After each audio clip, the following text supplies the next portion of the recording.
Porque usted no puede venir buscando a Dios por alguien, por algo, y tampoco puede venir buscando a Dios y echarle la culpa de que no tiene una buena relación con Dios, que no es un buen creyente, que no es un buen cristiano por su esposa, por sus hijos, por el barrio, por la ciudad, por el departamento, no. Uno tiene que aprender a ir solo. Es mi lucha. Es su lucha. Y le toca solo. Alguien un día vino aquí, tenía muchos problemas y yo le dije, vea, afronte este problema, pero ¿sabe qué? Nunca se va a olvidar de estas palabras que le voy a decir. Esta pelea la va a hacer usted solo. Ay, pastor, le dijo, no, yo voy a estar aquí para darle un consejo. Si usted necesita llorar, venga, en un abrazo, yo estoy aquí, en lo que yo pueda, pero yo no voy a ir con usted. Usted está solo. Y es la verdad. Uno no está solo.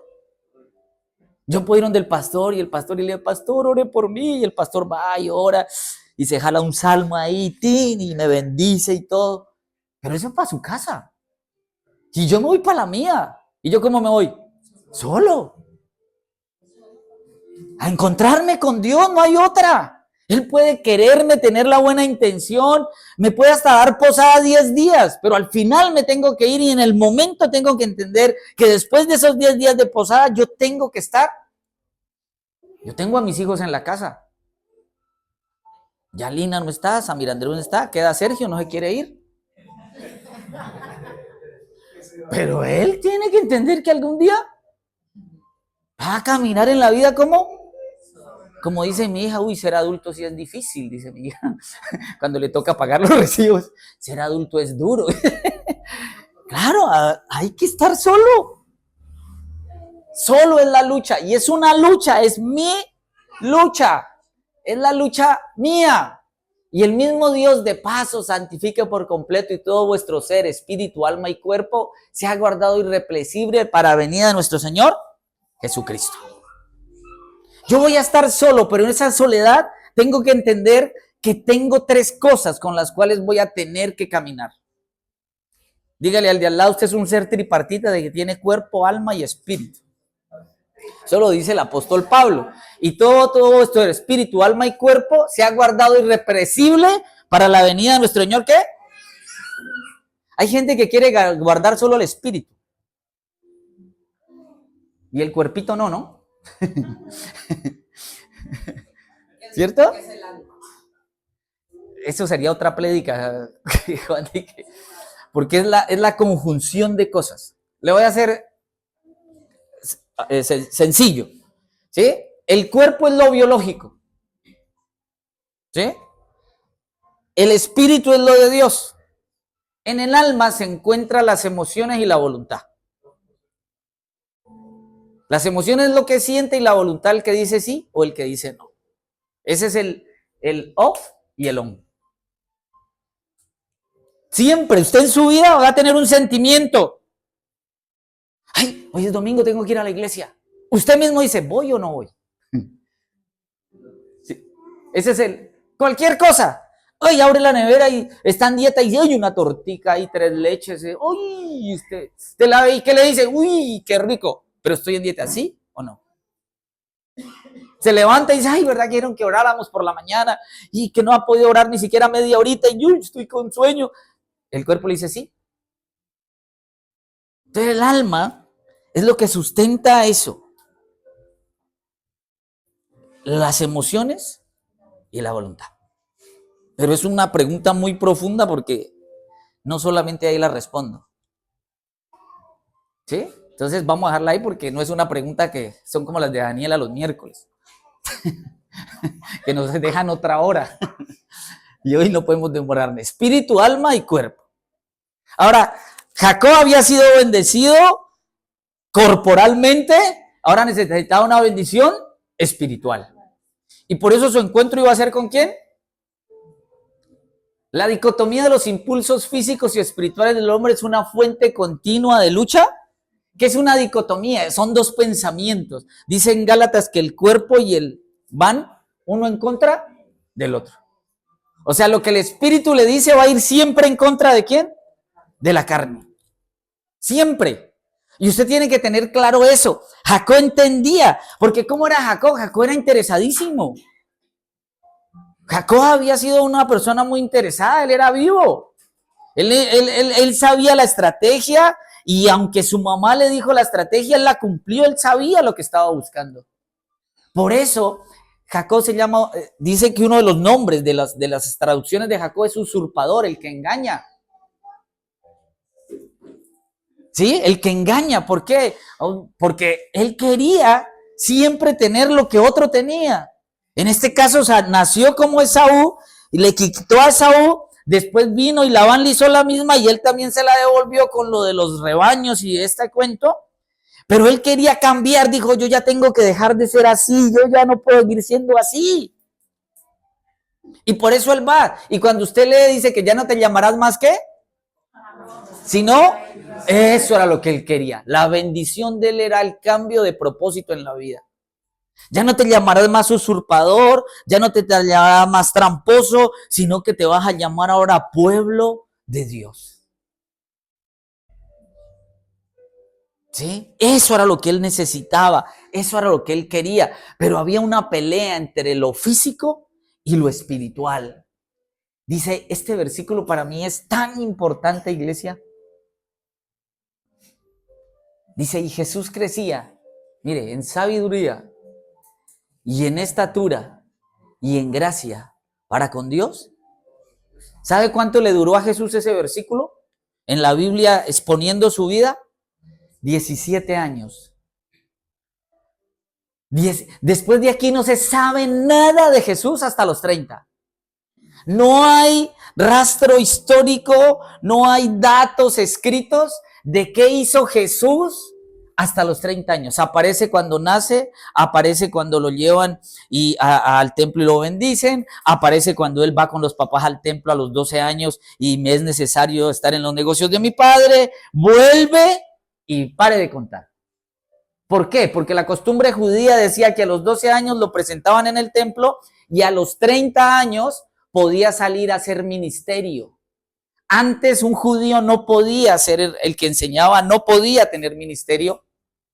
Entonces, 17 años de la vida de Jesús, de los 12, 13 hasta los 30 años, están, bueno, ¿qué hizo Jesús en esa época? Hay hasta películas de imaginarse lo que hizo Jesús en 17 años. Pero la Biblia lo resume en este versículo, en un versículo hasta cortico, y Jesús crecía. Lo primero que tengo que aprender cuando yo quiero una transformación en mi vida es que yo no puedo parar de crecer. Yo no puedo estancarme. ¿Qué pasa cuando el agua se estanca? Y huele feo, ¿no? Huele al de al lado. Hágale así. Espiritualmente, ¿cómo estás?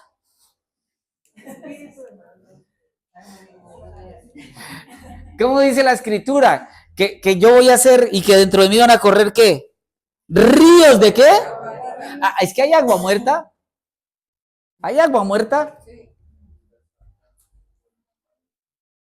Hay agua muerta. Criadero de zancudo.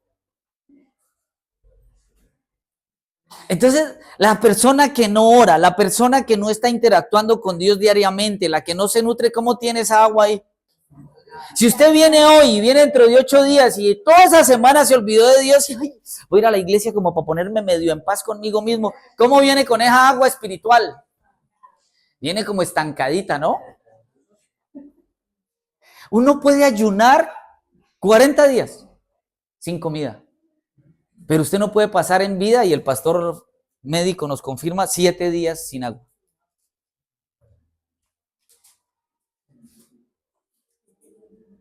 Entonces, y Jesús crecía, Jesús crecía, y yo tengo que crecer, yo no me puedo estancar, yo tengo que comenzar a darme un crecimiento, no a conformarme con lo que tengo, sino a transformarme por medio de la renovación de mi entendimiento, dice lo que leímos en Romanos 12.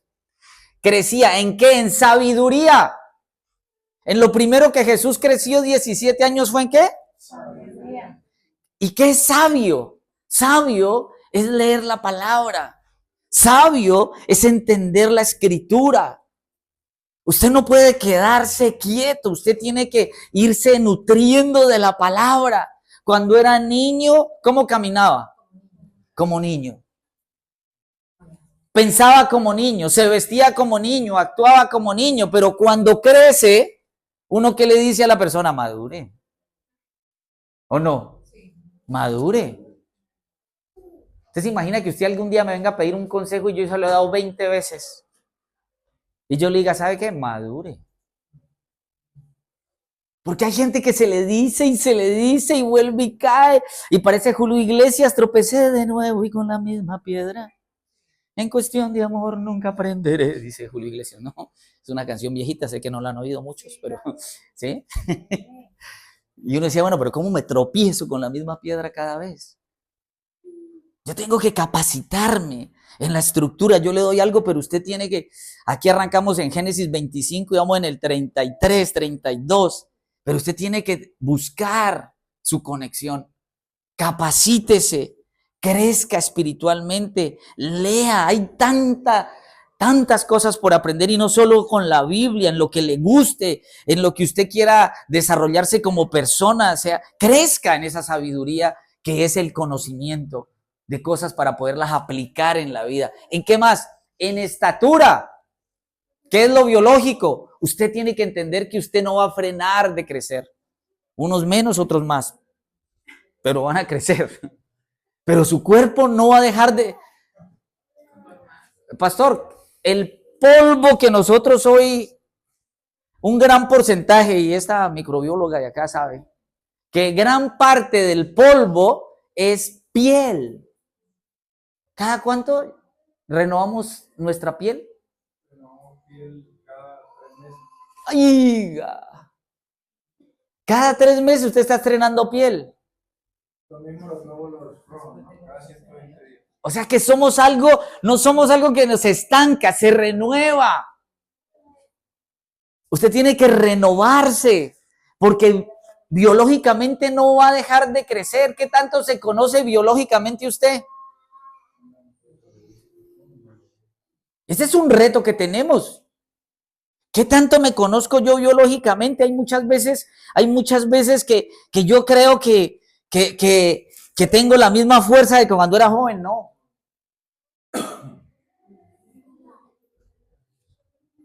Yo veía a mi hijo, ayer subió un video, anteayer, haciendo sentadillas, metiéndose la barra en la espalda y haciendo esto. Él pesa 67 kilos y hizo sentadilla con 230 kilos. Eso eran 5 discos de 20 a cada lado, más la barra, más dositos de 5. Eso era... pero porque él tiene 20 y pico de años. Yo no puedo ir, si yo el papá, pues yo hago con él más. Allá quedo clavado y salgo así caminando así. Pero algún tiempo cuando pesaba 52 kilos hacía sentadilla con 180 kilos. Ya no puedo.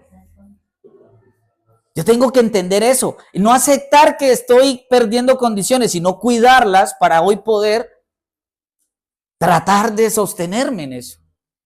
Y a veces ni siquiera sabemos qué pasa en nuestra mente, en nuestro cuerpo cuando cumplimos unas determinadas edades. Cuando eran niños actuaban como niños, a los 12, 13, 14, ese sistema hormonal se dispara. Y la cabeza va a estar ocupada como en 2 o 3 cositas nomás. Y yo tengo que saber entenderlo, saber hablarle y decirle lo que le va a suceder. Yo no puedo callarme. ¿Por qué? Porque yo tengo que aprender de todo. Yo tengo que entender mi círculo hormonal, mi círculo físico, cómo puedo menguar ese proceso. ¿Cómo se llama cuando voy perdiendo el músculo? ¿Qué pasa después de los 40, pastor? Sarcopenia. Sarcopenia. Cuando comienzo ese proceso, ¿por qué a las mujeres las mandan a tomar calcio para los huesos, por su menstruación, por toda esa cosa? Yo tengo que entender, y ahora el ejercicio, por ejemplo, está científicamente dándonos que nos ayuda muchísimo, pero a veces no. Pastor, ¿y usted por qué no trae un pastor de esos que cuando ora les bajas 10 centímetros de las...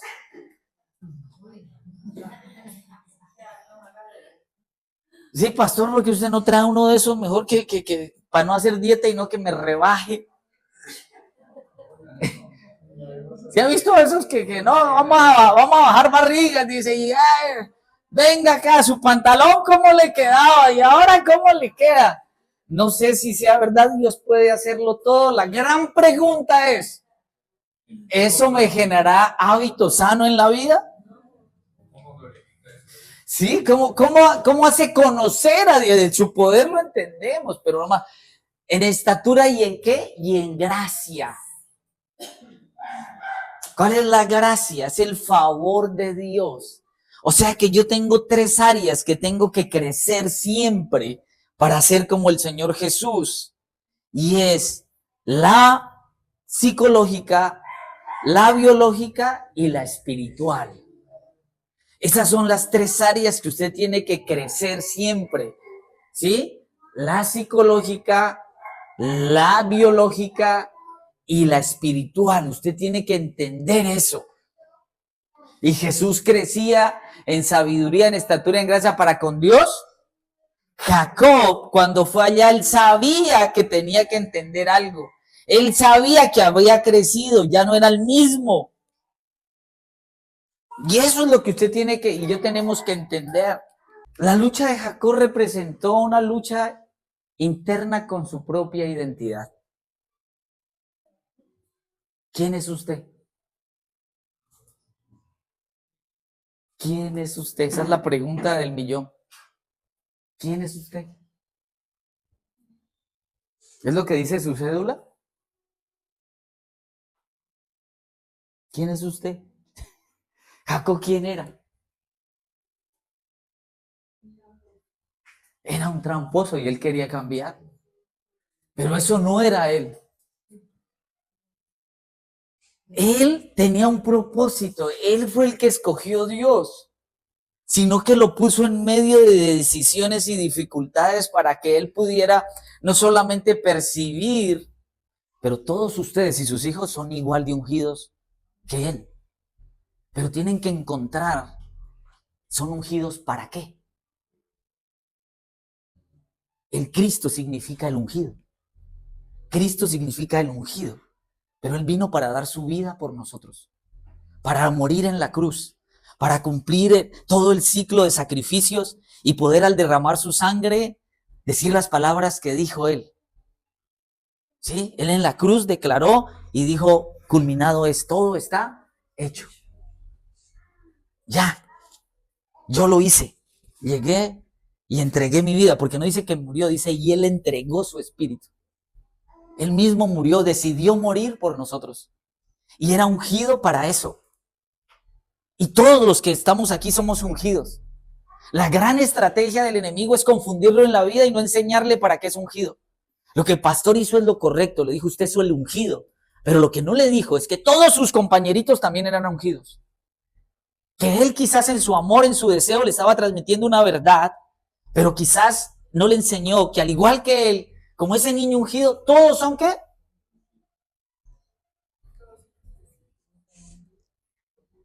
Entonces, cuando usted le enseña que ellos tienen algo especial, que son algo especial en Dios, ellos van a ser reconocidos porque ven la gracia de Dios.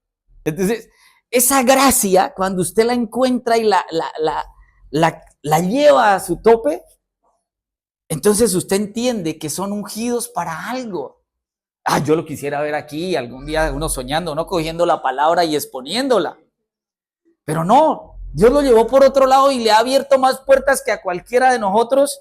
Y Dios va a hacer su obra con él, porque al igual que todos es ungido para algo, pero cuando usted encuentra el algo, usted va a sentirse como pececito en el agua. Pero mientras no lo encuentre, va a ser como Jacob. Tenía todo, pero él sentía que le faltaba algo. Entonces tenemos que entender que esa lucha interna con la identidad nuestra, al igual que Gedeón, que genera esos conflictos internos, yo tengo que resolverla. ¿Y cómo la resuelve? Yendo a Peniel. Yendo a un encuentro cara a cara ¿con quién? ¿Ya tuvo ese encuentro? Y eso es lo que necesitamos. ¿Estaba listo y capaz de asumir su papel como heredero espiritual de su padre Isaac? ¿Estás tú listo para eso? ¿Qué le pasaba a Jacob ahora? Ya venía. Iba a encontrarse con Esaú. ¿Sí? Pero ¿qué pasaba? Él no solamente iba a arreglar el problema con Esaú, iba a tener que ser el padre del pueblo que Dios había escogido para enviar a un redentor. No solamente era el problema de rencillas con el hermano, era el problema de poder hacer lo que Dios le había enviado a hacer. No se vaya, párese aquí un momentico. Que Dios me lo mandó en el momento preciso. Antes de que llore. Mire, el problema de él no es él solamente, sino que va a ser ella. ¿Sí ve? Ahí la tienen. ¿Qué va a hacer ella? El problema de él no es él, es ella. La pregunta que él se debe hacer es, ¿seré yo un buen padre para esta nena que es mi tesoro?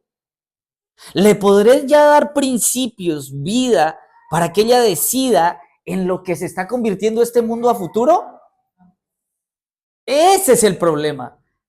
Jacob entendía que el problema no era resolver el problema con el hermano. Jacob entendía que el problema era que en las manos, las acciones, la espiritualidad de él y lo que iba a enseñar iba a estar de ahí en adelante el pueblo de Israel. Ustedes quizás no han entendido lo que Dios quiere que entendamos. Y es que en las manos de nosotros está lo que va a hacer esta ciudad. Ustedes no han entendido. Queremos resolver problemas. Peleé con mi esposa, peleé con el vecino. Sí, eso hay que resolverlo, pero esa no es la esencia. La esencia es más grande. ¿Qué vamos a hacer con esta ciudad? ¿Vamos a dejar que nos la acaben a tiros? ¿Vamos a dejar que los jóvenes se pierdan? Tenga cuidado con los muchachitos que están llevando los de 12, 13 años para la guerrilla. Las niñas están perdidas. Hay que tener cuidado, no los dejen ir solos. Sí, es verdad. Pero vamos a dejar que eso sea así. Somos nosotros. Y depende de nosotros si nuestro encuentro con Dios, como en Jacob, genera esa responsabilidad de lo que viene. Tu lucha es contra ti mismo. Tu lucha, en este caso, era con el temor que le generaba Esaú a Jacob, porque él sabía que la había cometido y tenía que enfrentar eso. Yo le quiero decir que si usted tiene cosas por arreglar, tiene que arreglarlas, no puede huirles, porque tiene que enfrentar eso. Cuando yo llegué a Cristo estaba más quebrado que no sé qué y tenía un poco de deudas. Y acuerden lo que yo le decía a Dios, Dios mío, dame plata para pagarle a estos señores porque me tienen verde cobrándome. Y yo ya oraba y decía, bueno, Dios mío, ya te entregué estos problemas a ti, tú me los has de resolver. No habían pasado 10 minutos y comenzaban a llegar todos a cobrarme. Y yo le decía, Dios mío, que me los quites, no que me los mandes. Pero entendí después algo, de muchos días de oración y que esta gente fuera a buscarme. Entendí que yo no resuelvo el problema si no lo enfrento. La única forma de pagarles a ellos era diciéndoles, vea, yo sé que les debo. Yo sé que les debo, pero en este momento no tengo, pero les voy a pagar. Les voy a pagar lo que les debo, denme un tiempo, les voy a pagar así, de esta forma es como puedo comprometerme. Alguno fue un día a cobrarme y entonces me dijo, no, es que yo necesito, y tenía yo una máquina del gimnasio ahí. Y entonces, dame esa máquina. Y yo no quería desprenderme de la máquina porque pues era mi máquina. Pero aprendí que yo tengo que desprenderme de las cosas para poderme poner en paz con Dios, con la gente y poder llegar al cero y arrancar. Y me tocó desprenderme de cosas y me tocó dar la cara y me tocó decirme discúlpenme porque les he quedado mal, les dije un mes, van 2, van 3 y no lo he hecho, pero lo fui resolviendo, no en un acto milagroso, sino en un proceso de cambio y transformación, fui pagando peso a peso, peso a peso.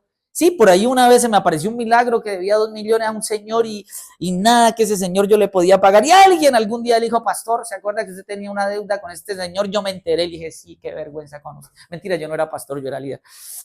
Me dijo, Sammy, ¿verdad que vos tenías una deuda con un señor tal? Le dije, y sí, yo no, señor, le pedí tal. No, tranquilo, yo ya la pagué. ¿Yo qué? Sí, yo me di cuenta que debías y yo tenía una plata y se la pagué. No te preocupes más por ese señor. Yo ya cuadré con él. Pero primero me tocó, yo le decía, señor, la plata que debo, déjeme la dejo esta matera aquí. Sí, yo le ponía sitio, ¿no? Porque como a uno le enseñan que uno tiene que ir claro con Dios, le enseñan un poco de cosas equivocadas. Entonces yo oraba y después decía, ¿y qué tal que si me la deja ahí alguien venga y la ve y se la lleve?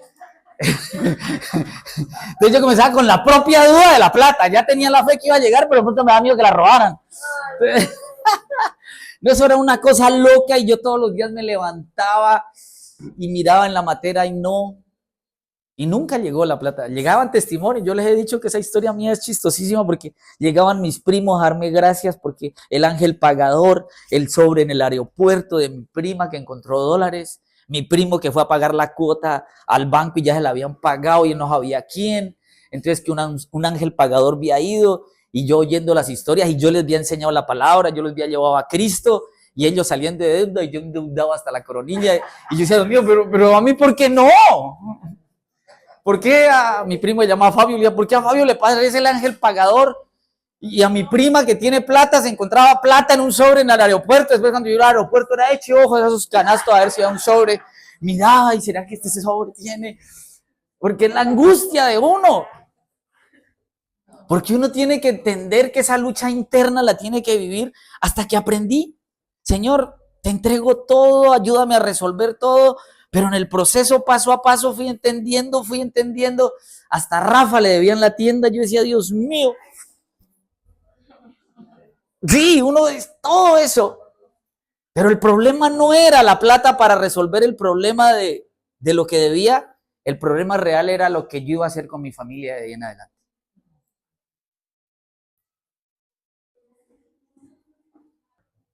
Pero hay que aprender. ¿Pero por qué hoy puedo decir eso? Porque llegué a Cristo. Porque encontré mi esencia en Cristo, mi lugar en Cristo. Si no lo hubiera encontrado, ¿sí? Cuando ella me hubiera hecho la pregunta, yo le hubiera dicho, sí, pero usted por su lado, yo por el mío. Porque han sido muchas las dificultades y problemas que hemos tenido, pero en Cristo uno entiende que todo era para bien. Que aún los errores que cometimos, Dios los utilizó para formarnos y para hacer lo que somos hoy. Para poder caminar en los sueños que tenemos hoy de transformar esta ciudad. Pero usted tiene como persona que dejarlo todo.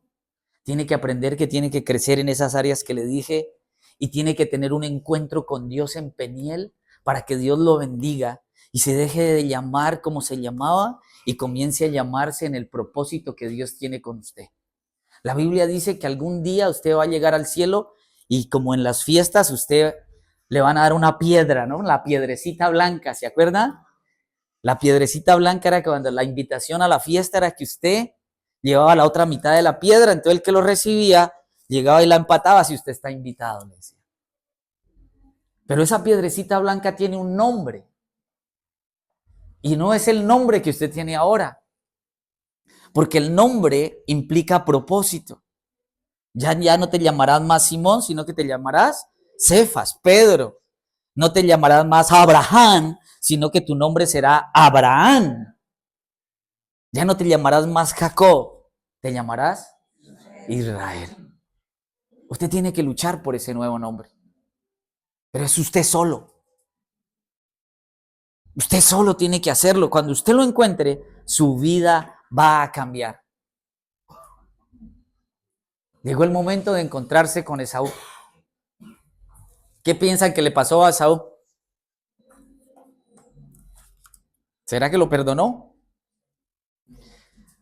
Alzando Jacob sus ojos, miró y aquí venía Esaú y los 400 hombres con él. Entonces repartió él los niños entre Lea y Raquel y las dos siervas y puso las siervas y sus niños delante. Luego a Lea y a sus niños, o sea, él coge y tiró los peladitos primero y iba, para allá. Las mujeres y niños primero, dijo él. Claro, no, exacto. ¿Sí? Y a sus niños y a Raquel y a José los últimos. Y él pasó delante de ellos y se inclinó a tierra 7 veces hasta que llegó su hermano. Pero Saúl corrió a su encuentro y le abrazó. Y se echó sobre su cuello y le besó y lloraron. Y alzó sus ojos y vio a las mujeres y los niños y dijo, ¿quiénes son estos? Y él respondió, son los niños que Dios ha dado a tu siervo. Luego vinieron las siervas, ellas y sus niños, y se inclinaron. Y vino Lea con sus niños y se inclinaron, y después llegó José y Raquel y también se inclinaron. Y Esaú dijo, ¿qué te propones con todos estos grupos que he encontrado? Y Jacob respondió, el hallar gracia en tus ojos de mi señor, en los ojos de mi señor. Y dijo Esaú, suficiente tengo yo, hermano mío, sea para ti lo que es tuyo. Y dijo Jacob, no, yo te ruego que si he hallado ahora gracia en tus ojos, aceptes mi presente, porque he visto tu rostro como si hubiera visto el rostro de Dios, pues que con tanto favor me has recibido. Acepta, te ruego, mi presente, que te he traído, porque Dios me ha hecho merced, y todo lo que hay aquí es mío. E insistió con él, y Esaú lo tomó. Y Esaú dijo, anda y vamos, y yo iré delante de ti. Y Jacob le dijo, mi señor sabe que los niños son tiernos, y que tengo ovejas, vacas, paridas, y si las fatigas, en un día morirán todas las ovejas. Pase ahora mi señor delante de su siervo, y yo miré poco a poco al paso del ganado que va delante de mí, y el paso de los niños hasta que llegue mi señor a Seir. Y Esaú dijo, dejaré ahora contigo de la gente que viene conmigo. Y Jacob dijo, ¿para qué esto? Halle yo gracia en los ojos de mi señor. Así volvió Esaú aquel día por su camino a Seir, y Jacob fue a Sucot y edificó allí casa para sí, e hizo cabaña para su ganado, por tanto llamó el nombre de aquel lugar Sucot. Amén. ¿Cómo terminó esto? Se abrazaron. Se cumplieron las promesas de Dios. Volvió y se reconcilió ¿con quién? Con su hermano. El hermano venía bravo, pero la estrategia de Jacob funcionó. ¿Pero por qué funcionó? Porque tanto en la ida, cuando él va, hace una promesa con Dios, y en la venida entiende que la verdadera bendición para un hombre es cambiar su nombre y encontrar el propósito de Dios en ese nombre.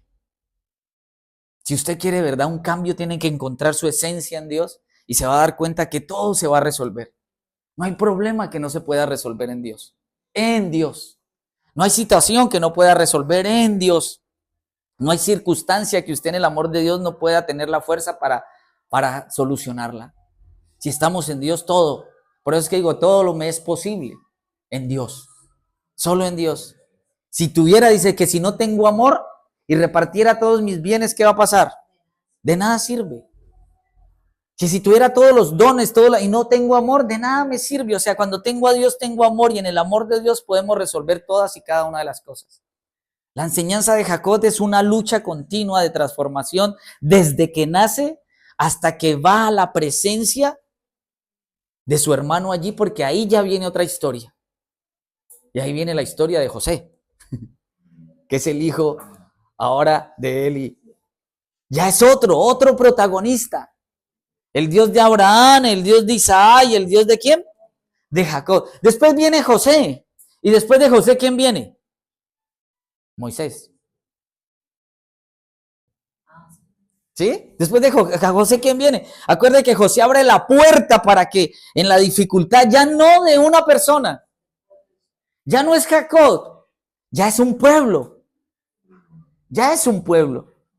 Son 70 personas más o menos que hay, y entonces esas 70 van a morir de hambre, pero Dios gesta un plan para que a través de José el pueblo se salve.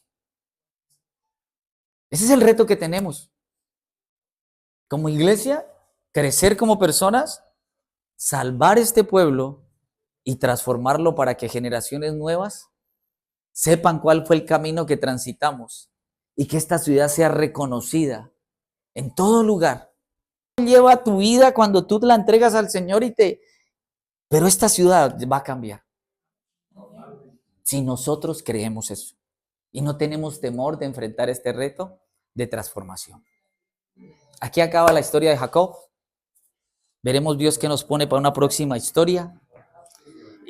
No quise que me alargué porque quería acabar hoy, porque no me quedaba Esaú allá.